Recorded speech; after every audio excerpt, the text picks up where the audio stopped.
El siguiente documental contiene descripciones y dramatizaciones de hechos reales que pueden resultar perturbadores para algunas personas. Su propósito es informativo y no pretende justificar, glorificar ni incentivar conductas delictivas.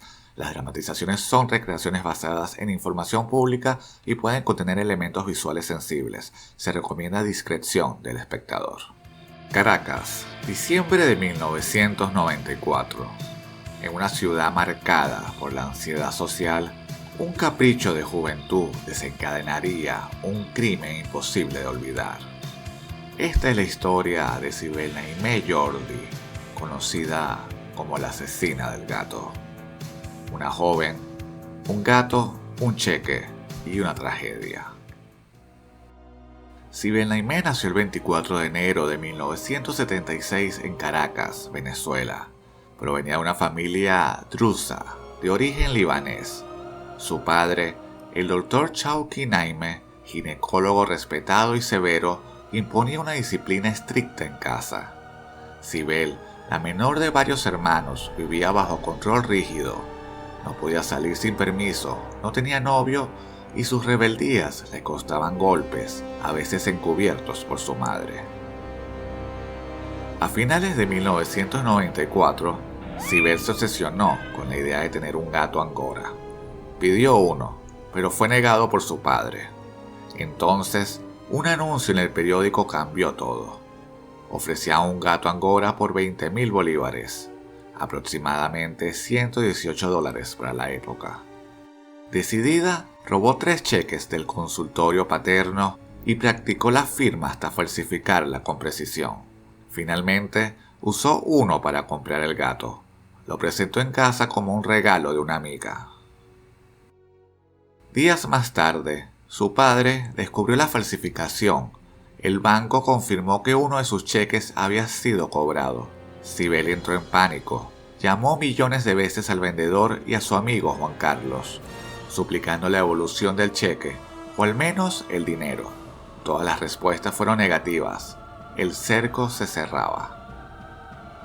El 13 de diciembre de 1994, Sibel tomó la pistola de su padre y fue hasta Los Naranjos, fingiendo ser una compradora llamada Adriana.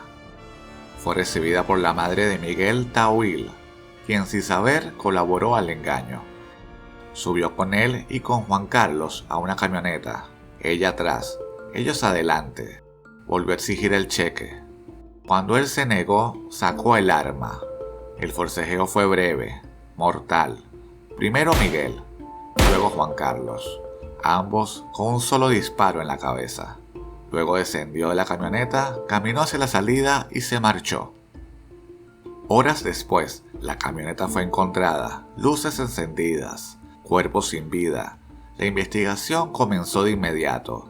Casquillos en el automóvil, huellas dactilares, arma vinculada al Dr. Naimé.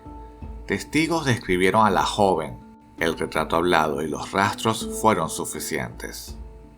En enero de 1995, tras volver de unas vacaciones familiares, las autoridades detuvieron a Sibel, su madre y su hermana. La joven presentaba un rostro desfigurado por los golpes que recibió de su padre. En el juicio, fue acusada de homicidio intencional, calificado por premeditación y alevosía. En 1996, fue condenada a 30 años de prisión. Inicialmente fue trasladada al Instituto Nacional de Orientación Femenina, INOF, en Los Teques.